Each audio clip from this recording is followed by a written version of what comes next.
Este es el primer volumen de la trilogía de Trajano. Es un libro larguísimo, más de 1000 páginas, que abarca los eventos más relevantes ocurridos entre el suicidio de Nerón y la subida al trono de Trajano, lo que en otras palabras son más o menos 30 años de la historia de Roma, partiendo con la guerra civil, después del suicidio de Nerón, de la cual se derivó un periodo de 4 emperadores que se sucedieron el uno al otro dentro de un periodo muy breve.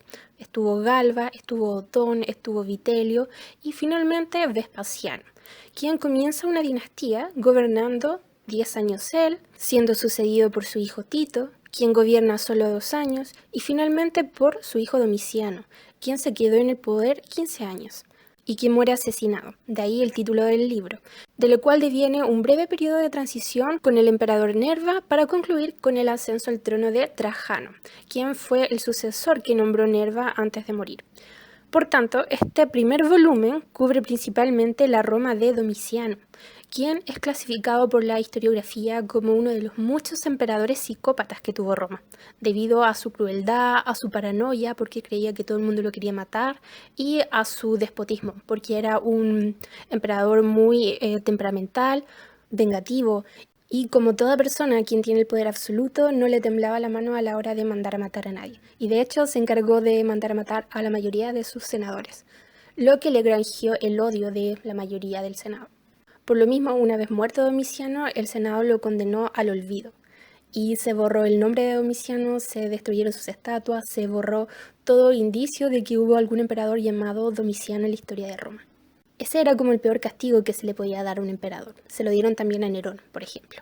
Sin embargo, tal como el título del libro lo anuncia, Los asesinos del emperador, el autor acá dedica gran parte de las páginas del libro al desarrollo de los personajes encargados del asesinato de Domiciano, como son por ejemplo el consejero imperial, la emperatriz Domicia y el gladiador que participó en la matanza, quien en este libro cobra un rol principal. Y bueno, por supuesto, de la mano de cada uno de estos personajes, el autor nos va mostrando diversos aspectos de la vida de Roma. Por ende, y como es de suponer, el libro también cubre los principales eventos bélicos de la época, como fue el asedio y la caída de Jerusalén, que se inició con Vespasiano y que la terminó de derrocar Tito, y cómo el tesoro del templo, del gran templo de Jerusalén, ayudó a los romanos a comprar la paz en las fronteras con los dacios. El libro también cubre las guerras contra los catos, quien era un pueblo germánico en el norte de la frontera romana, y en particular a mí me llamó la atención lo que pasó cuando, por ejemplo, un legado y gobernador de la Germania, que se llamaba Saturnio, se alió con los germanos para hacer un complot contra el emperador y hacerse con el poder de Roma. La cosa es que al momento de enfrentarse Saturnino con los catos en contra de las legiones romanas, tenía todas las de ganar, tenía superioridad numérica, tenía conocimiento del terreno, tenía los elementos a su favor. Sin embargo, la diosa Minerva, quien era a quien Domiciano le rendía culto, le da una mano al emperador, quien se encontraba ahí al momento del enfrentamiento. Y en ese momento el río Rin, en donde se estaba llevando a cabo la batalla, se deshiela. Y de esta forma impide que los germanos pudieran cruzar el río y enfrentarse a las legiones romanas. Y debido a este hecho, que no se vio venir, los romanos ganan la batalla y se evita de esta forma el derrocamiento de Roma, porque en esa batalla los romanos iban a perder. Y a partir de ese momento, al ser todo lo que pasó tan inesperado y en cierta forma misterioso, el emperador pasó a denominarse a sí mismo dominador y dios. Y de hecho le pedía a todo el mundo a partir de ese día que él se le llamara de esa forma. Lo que no hizo más que contribuir a su megalomanía.